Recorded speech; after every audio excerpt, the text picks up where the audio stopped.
If anything happens to this girl, he'll never forgive you.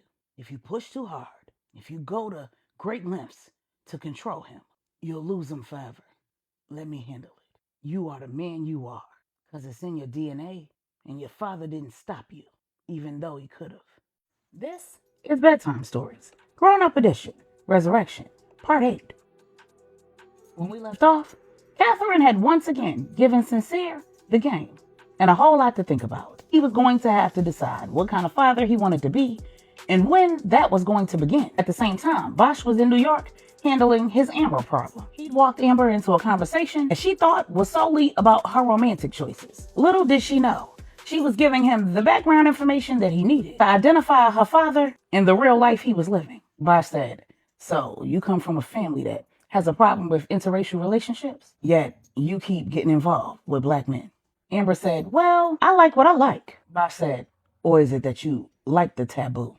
You like bucking the system, upsetting the apple cart, as they say. That's real reminiscent of slavery days, when the mistress of the plantation was allowing herself to be taken down by studs without any regard for what the master was going to do when he found out that the niggas was tapping his old lady." Amber said, "Oh my, why would you even make a comparison like that? I don't see black men as slaves." Bosch said, "But you see us as forbidden fruit, without any regard for whether we become strange fruit. What would your pops do if he found out that you was messing with a black man?" Amber said, "I don't really know." Bosch said, "Yes, you do. I'm sure you've had at least one situation where your pops came face to face with a nigga you was taking down. What did he do?" Amber said, "He ensured that I could never see him again." And Bosch said, "Like I said, it's real reminiscent of slavery days. I don't make a habit of getting involved with women whose families would take exception to the color of my skin. And I damn sure don't get involved with women who've made being involved with black men a game. Because the minute something don't go the way y'all want it to, you become the victim and we become assailants. I'm not interested in being in any mugshots or in any obituaries. So I think we're done here." Amber said, "Wait a minute. I thought you were going to help me with this situation, with these people who are following me. You know I got that meeting with my father later on. Okay, I may have started pursuing black men because I knew it would piss off my father. But the truth is I've tried to date white men. Hell, I've dated men of every race, color, and creed. And black men got what I like. They do what I like. And they don't have any complaints about me doing what white girls do. Let's be honest. White women aren't just choosing black men because they're well endowed and to piss off their racist parents. Black men are choosing white women because we fulfill your forbidden fruit fantasy too. A lot of y'all got mother wounds too. And subconsciously, y'all seek white women and any other woman that you see as other to get as far from what you used to, from your childhood scars, as you possibly can. Do you know how many black men I've been with who have complained to me about black women's demands? From what I've heard, y'all can't stand how bossy they are. They don't submit. They don't let you lead. And for all their big butts and full lips, they leaving something to be desired in the bedroom. Because we suck and swallow and do whatever else y'all like without complaint. If I had $100 bill for every time a black man told me about black women being loud, ghetto, and problematic, Bosch said, "Well, I'm not one of them. I love black women. I try to respect all women, and I don't treat women different based on their color." Amber said, "So you telling me that you could bring me home to meet your mother?" Bosch said, "Nah, because my mother's dead. If she wasn't, there wouldn't be any reason for me to take you home to meet her. Because you made it clear this was just something to do. Black men may have something you like, but you don't like it enough to keep it long term." Amber said, "That's not fair. I'm not looking for anything long term with anyone. Black, white, Hispanic, Asian, or otherwise." Bosch said, "Well, if I was serious with a woman, I'd have no problem with taking her home to meet my family. And I damn sure wouldn't hide her. I don't have people in my life who wouldn't respect what I choose or who I choose. And I never allow myself to be the reason why a woman is at war with her own family. I'd never make her choose between me and them." Amber said, "I like you. We're having a good time. You've helped me deal with a situation that I wasn't sure what to do about. I really don't want this to end, but if it has to, can you at least see this situation out? What's your fantasy? There's got to be something that you've wanted a woman to do before that she refused to do. All you got to do is name it." Then she dropped down to her knees, unbuckled his belt, unbuttoned his jeans, unzipped them, and released the beast. Bosch said, "You ain't going to be able to..." And before he could finish the sentence, Amber had deep-throated every bit of him, and Bosch had decided that that conversation could wait. He could see exactly what it was that Sincere saw in Amber, and he thought to himself, she ain't true, but she'll do. And the fact that True had come to his mind pissed him all the way off. He wrapped his hands in Amber's hair and tried to choke her to death with his member. And he was pleasantly surprised when she didn't try to pull her head away. Gagging, choking, and all, she kept right on going. And Bosch took all his anger and frustration out on her throat. It was a good thing she'd had her tonsils removed when she was 7, because if she hadn't, they wasn't going to be no more good. Meanwhile, in Paris, Courtney was bored to death. She'd been sitting inside a hotel room, going on 2 days. The only time she'd left was to patronize a street vendor who had a cart outside her hotel. He'd open up right around lunchtime and close up right after rush hour. She'd head out to his cart right around the time that the lunch hour rush ended and get enough food for a family of 4. Then immediately head back inside her hotel. 2 days before, her initial scheme had gone off without a hitch. Outside of that same hotel, she'd been seen with all of her belongings, crying and arguing with a man who was obviously a French citizen and a wealthy businessman. It was clear to the casual observer that she'd come all the way to Paris from America to see him, only to find out that he was not who he said he was online, and he was not happy to see her. When Michelle Devereaux walked out of the building next door to the entrance to the hotel, where she'd been having a business meeting, she walked right into the tail end of that argument. She didn't miss when Anna, Courtney's alias in Paris, said to the unidentified man, "So what am I supposed to do, Pierre? My flight back home isn't until 3 days from now, and I don't have the money to get an earlier flight. The least you can do is pay for my hotel until I can head home, or give me the money to get an earlier flight." Pierre said, "I didn't tell you to come here. You asked me for money. I had no idea that you were going to use it to get a plane ticket and come to Paris. I told you that I would bring you here when I could. I explained my situation. I'm not going to keep going back and forth with you. I have business that I need to handle. Call your family and friends. Have them take up a collection. Had you played your position, you wouldn't be in this position. I'm done with you, Anna. You on your own." As he walked away, Anna yelled at his back, "You raggedy son of a..." As she collapsed on the sidewalk, Michelle looked and just shook her head. Her heart went out to the young girl. She didn't even need the backstory. It was obvious that that man was not who he said he was. And young Anna did not mean nearly as much to him as he said she did. And Michelle knew all about that. She'd found herself in an embarrassing situation a time or two with Nigel. God rest his soul. She went over to one of her security, who'd been waiting outside the building for her, and asked, "How much of that did you catch?" When he said he'd caught the whole thing, and whatever she thought it was, Michelle said, "Let's get her a couple nights stay here at the hotel, just until it was time for her flight. Get her up off the ground and inside." When the soldier had convinced Anna to take herself and her belongings back inside the hotel, and Michelle's security gave her the all clear, she'd headed inside, consoled Anna, and offered her 3 nights stay at the luxury hotel. So Courtney, Anna, had graciously accepted. She said, "I don't know how I could repay you, but if you give me your information, I promise I will save up and give you your money back." Michelle said, "Don't worry about it. I've been where you are. I spent nearly 20 years of my life making a fool of myself and trying to play a role in an effort to get a man to see me, to choose me, only for that man to stay with his wife, and I end up being the last to know that he was dead. I didn't even get to go to his funeral and say goodbye. Don't be like me. Take these next few days to lick your wounds. Leave him alone. Go home and find somebody who's going to love you, and only you." Michelle's security returned with Anna's hotel key and the bellhop. Michelle left Anna with her phone number, saying, "Let me know if you need anything, somebody to talk to, and don't worry about food. Just charge it to the room." Anna said, "I'm forever in your debt. The room is enough.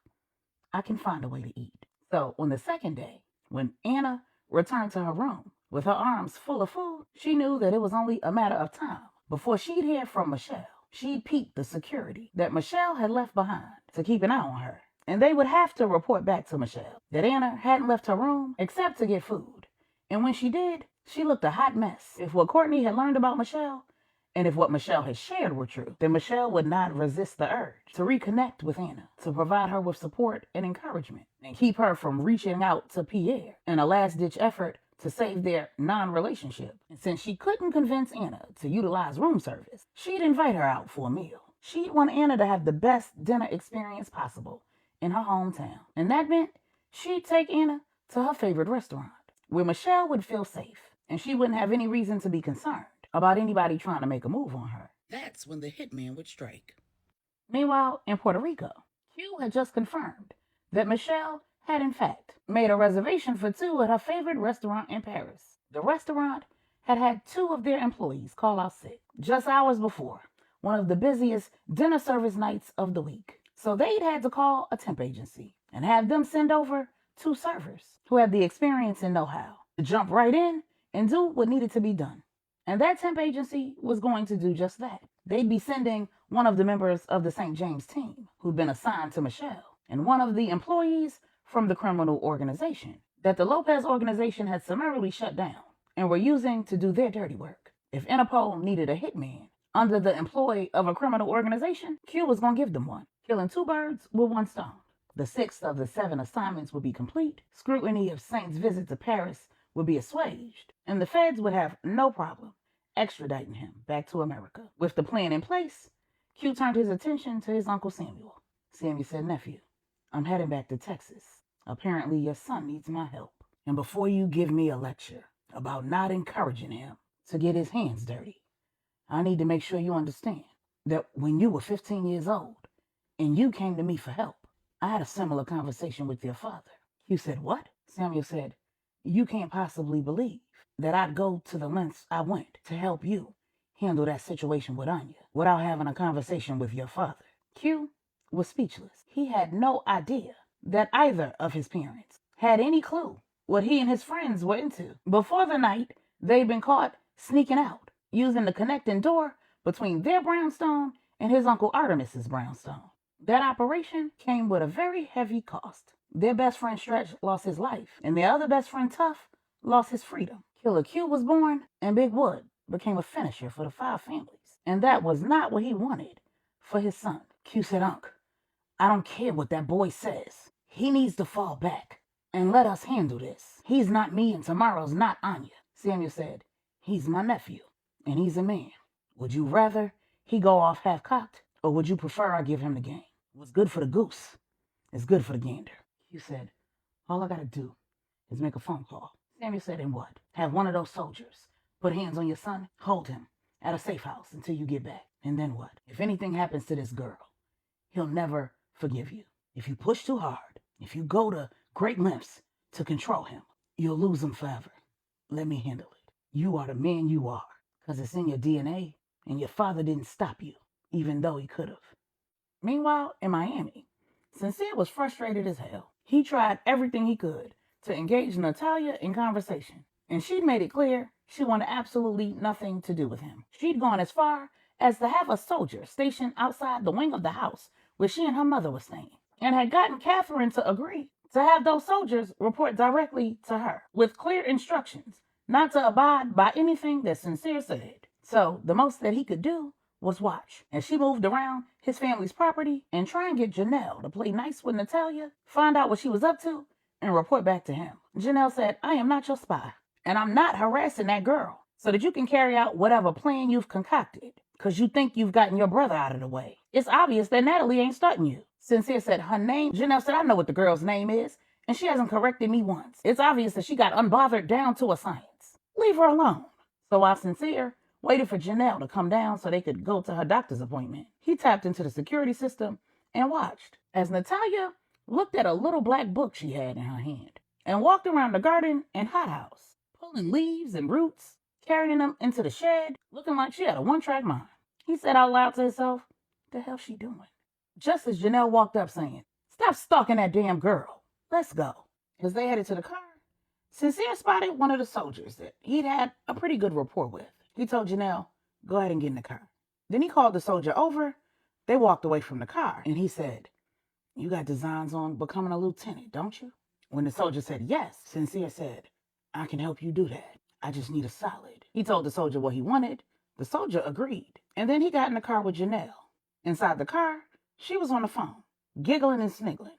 Sincere heard her say, "All right, boo, well, I'll call you back and let you know how it goes." I know. Well, it ain't nothing to it but to do it. We might not be able to make one, but we can practice." Sincere said, "Get off the damn phone." Janelle said, "I'm going to call you back." When she got off the phone, she was like, "Don't be rude." Sincere said, "Who the hell was that?" Janelle said, You don't care what or who I do, remember? You ain't gonna be all up in my business and Natalie's. Pick a damn struggle. And if I were you, I wouldn't be trying to get your stepmother's employees to do your dirty work. Sincere said, I don't know what you're talking about. Janelle said, you are as obvious as a sunrise. That girl is doing everything she can to stay away from you. And you doing everything you can to be all up in her mix. I would think you would have bigger fish to fry. Sincere said, what's that supposed to mean? Janelle said, why are you at home, Sincere? It's a whole bunch going on in this world you live in. So much so that you were worried about Natalie's safety. And about mine. I get that you just didn't want me to snitch on you. But whatever the case, I would think that there would be some work for you to do. The fact that you are here means they don't trust you. You don't think it's better things you could be doing with your time than to be minding Natalie's business? Like maybe working to secure your spot. Helping your brother out of whatever jam you've gotten him in. Sincere said, I didn't get him. And I said, yeah. I know you think I don't know you. But I know you, nigga. You're sneaky and conniving. The only person's interests you're ever concerned about are your own. And you can't stand to be told no or for somebody else to have what you think is yours. Sincere said, right. That's why you staged that little phone call? Janelle said, staged? Sir, I will have you know that I got things in this cell phone that'll leave you sick. I ain't trying to make you jealous. You don't want me? Fine. The last thing I need is for you to want me because somebody else want me. That's how we got here. I'm focused on keeping my spirits up. Catherine got me working with this lady who's been helping me a whole lot with deciding what kind of life I want to have and what kind of life I want to give this baby. And if that life is going to be without you, then I'm going to do whatever I got to do to be good for myself and for my baby and for whatever man the universe is designing and building for me. Because it's obviously not you. Ain't no way in the world the man that's meant for me is going to be running around chasing another woman. A woman who's already chosen his brother and putting his brother in bad situations solely so he can one-up him. Because you don't even want that girl. If you did, her father wouldn't have had to tell you that he knew what you had been up to in order for you to end things with me and whoever else you was messing with. Because I'm sure I was not the only one. Sincere said, if you got somebody you can be on the phone carrying on with, then I wasn't the only one. And I was right to want a DNA test. Janelle said, oh no, sweetheart. I might be a little rough around the edges, but when I'm with a nigga, I'm with that nigga. And he ain't got to worry about nobody else even getting a whiff of this. But ain't nothing wrong with having a batter in the dugout warming up. Over at the main house, Natalia had no idea what Sincere was up to. She was completely focused on following the recipe that Saint had in his little black book. Between her conversation with Miss Miracle and the research she'd done online, she was almost 100% sure that the recipe she'd found was the right recipe to help Miss Miracle with her diabetes. She'd drunken all of the aloe vera juice concoction that Saint had given her before he left for Paris. And as Saint had promised, it definitely helped her to keep her blood sugar under control, despite her poor eating habits. So after a day or two without it, she wasn't feeling so well. And she communicated that to Natalia when Natalia had gone by to have that conversation with Summer. Natalia didn't really know the full nature of Saint and Summer's relationship, but she did know that Saint really cared about Nana. And if she could talk to him and tell him what was going on, he would probably have told her which recipe to follow to get Nana back in business. So when she told her mother, Miss Eugenia, about her conversation with Summer and Miss Miracle and her desire to help Miss Miracle, her mother told her to call Maribel. Maribel specialized in holistic medicine, and she'd be able to tell her whether she'd found the right recipe. Maribel had verified that she did have the right recipe, and then it was off to the races. She wanted to have another batch of the concoction ready to present to Miss Miracle when she went by her and Summer's house again that evening. She wanted to revisit the conversation that she and Summer had already started.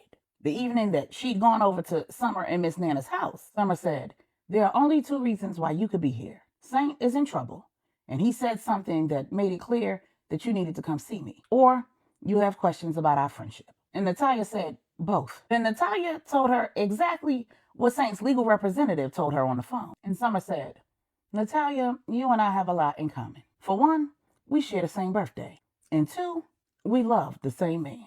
My love for him, though, is very much so platonic. I would say that ship sailed, but the truth is it never left the dock. And neither of us have any regrets. He sent you here for two reasons. So that you would let me know what was going on with him, and so that I would let you know to stay far, far away from Sincere. When Natalia said, he doesn't trust me, Summer said, girl, that has nothing to do with it. Sincere cannot be trusted. What my Nana said was true. When we were kids, we were like the Three Musketeers. If you saw me, you saw Saint and Sincere. If you saw one of them, you saw the other two of us. It wasn't so much that I was ever friends with Sincere. It was just that Saint didn't go anywhere without his big brother. I think that was partly their parents' doing, and partly a result of Sincere needing to control Saint's life. Saint couldn't have fun without him. He didn't have a problem leaving Saint out of his good time, but there was no way in the world that Saint was going to leave him out of his. Saint was my best friend, and I never ever saw him as anything more than that. Sincere was the ladies' man, loud, out front, confident, and self-assured. And Saint was laid back, comfortable playing the background, and always just going with the flow. Every time Saint liked a girl, Sincere pushed up on her. Then Summer told Natalia all about Sincere's antics. And then she concluded by saying, there was never anything romantic between me and Saint. I saw him as a brother. And when Sincere started pushing up on me, I just didn't connect the dots. I wasn't even all that interested in him.